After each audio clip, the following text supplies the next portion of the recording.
Hello guys, welcome back to my channel. তো আজকে আমি তোমাদেরকে চটজলদি খুব অল্প সময়ে আলুর বিরিয়ানি করতে শেখাবো। তো আলুর বিরিয়ানি করার আগে প্রথমে ভাতটা করে নেবো। ভাতটা করার আগে একটি পাত্রে জল নিয়ে নিতে হবে। সেই জলের মধ্যে গোটা এলাচ, তারপরে দারচিনি, লবঙ্গ, গোলমরিচ আর তেজপাতা দিয়ে আর একটু তেল লবণ দিয়ে ঢেকে দেবো ৫-১৫ মিনিটের মতন।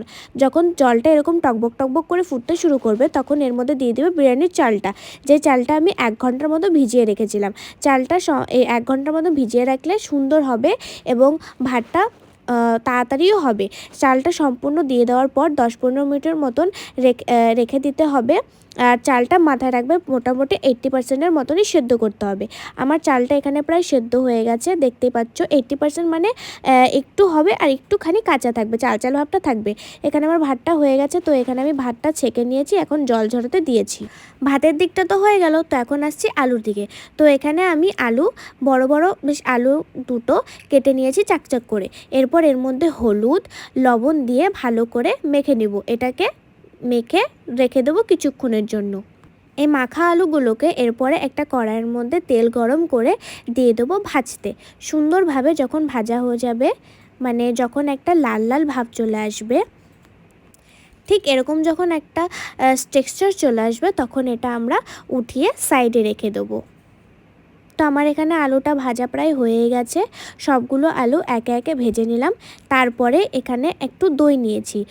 দইটার মধ্যে একটু জল দিয়ে ভালো করে ফেটিয়ে নেব যতক্ষণ না একটু থকথকে হয়ে আসছে। দেখুন, একদম এইভাবে এরকমভাবে ফেটিয়ে নেওয়ার পর এই দইয়ের মধ্যে এক এক করে দিয়ে দেব হলুদ,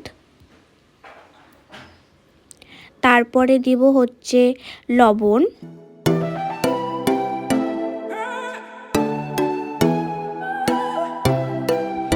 এরপর দিয়ে দেবো বিরিয়ানি মশলা। আমি ঘরে বানাইনি, এটা আমি রেডিমেড দোকান থেকে কিনে এনেছি, তোমরা চাইলে কিনে আনতে পারো। এই সব কিছু দেওয়ার পর ভালোভাবে মিক্স করে নিতে হবে। মিক্স করার পর দেখবে দইটা এরকম মানে লালচে লালচে কালার চলে আসবে। আর তারপরে একটু দিয়ে দেবো হচ্ছে জিরের গুঁড়ো। জিরের গুঁড়োটা দিলে কি বলো তো, ফ্লেভারটা ভালো আসবে। জিরের গুঁড়ো দেওয়ার পর দিয়ে দেবো হচ্ছে কাশ্মীরি লঙ্কার গুঁড়ো। এটাতে বেশি ঝাল হবে না, ঠিক আছে? এটা দিয়ে দিচ্ছি। দিয়ে দেওয়ার পর ভালো করে আবার গুলিয়ে নেব। এটাতে কালারটা আরও সুন্দর হবে, দেখতেই পাচ্ছ কীরকম হয়েছে কালারটা। এরপরে দিয়ে দেবো হচ্ছে এখানে পেঁয়াজ বাটা, তারপরে দেব হচ্ছে রসুন বাটা। এরপরে এগুলো সব দিয়ে ভালো মতন মিক্স করে নেব।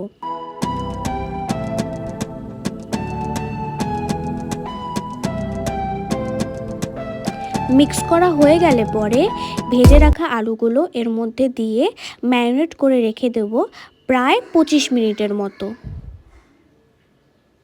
এরপরে আলুটা আমার 25 মিনিট থাক। এরপরে একটা বাটির মধ্যে উষ্ণ একটু গরম দুধ নিয়ে এর মধ্যে দিয়ে দিয়েছি 2 চা চামচ গোলাপ জল, 1 চা চামচেরও কম কেওড়া জল আর একটু মিঠা আতর। এরপর সামান্য একটু তেল গরম করে এর মধ্যে দিয়ে দেবো তেজপাতা, 2টো কাঁচা লঙ্কা চেরা, লং, এলাচ এবং দারুচিনি। এটা ভালো মতন ভাজাটা হলে পরে দিয়ে দেবো সে ম্যারিনেট করা রাখা আলুটা দিয়ে ভালো মতন কষিয়ে নেব। আলুটা ততক্ষণ কষুক ততক্ষণে বেরেস্তাটা বানিয়ে নিই। কড়াইয়ে তেল গরম করে এভাবে পেঁয়াজ কেটে দিতে হবে যতক্ষণ না লালচে লালচে ভাব আসছে। ঠিক এরকম। আমারটা একটু বেশি পুড়ে গেছে, তোমরা এর আগেই নামিয়ে দিও। আমি নামিয়ে রেখে দিলাম। এরপরে সবই তৈরি। এখন বানাবো বিরিয়ানির লেয়ারগুলো। প্রথমে 2টো আলু আর ঝোল ভালো মতন দিয়ে দিচ্ছি। দিয়ে দেওয়ার পর দিয়ে দেবো এখানে সেই ভাতটা যে করে রেখেছিলাম, সেই ভাতটা একদম সুন্দরভাবে লেয়ারের মতন করে দিয়ে দেবো।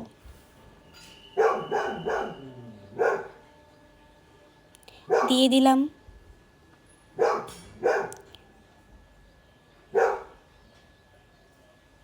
এরপরে দেব এর মধ্যে সে বানিয়ে রাখা মিঠা আতর, গোলাপ জল, কেওড়া জলের বানিয়ে রাখা মিশ্রণটা। আর একটু দিয়ে দেব বেরেস্তা। এরকমভাবেই আমি 3 বার করে নেব।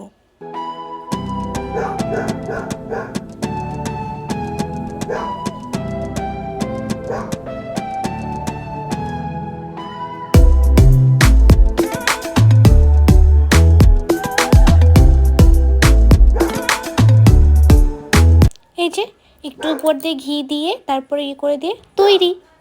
এরপরে এটাকে দম দিতে হবে। দম দেওয়ার জন্য আমি এর উপরে আটা মেখে লাগিয়ে নিচ্ছি, যাতে হাওয়াটা না বেরিয়ে যায়। হাওয়াটা বেরিয়ে গেলে ভালো হবে না। এই যে আমার আটা লাগানো হয়ে গেছে। এবারে গ্যাসটা একদম লো ফ্লেমে দিয়ে 12 মিনিট আমি দম নিয়ে নিয়েছি। দেখো কি সুন্দর হয়েছে না? এই দেখো বিরিয়ানির টেক্সচারটা। এইভাবে তোমরা যদি খুব কম সময়ে বানাতে চাও বিরিয়ানি, তাহলে বানিয়ে ফেলো আলু বিরিয়ানি। খেয়ে দেখো, একবার ট্রাই করে দেখো, খুব ভালো লাগবে। Thank you, tata, bye bye. যদি ভালো লাগে সাবস্ক্রাইব করে দিও।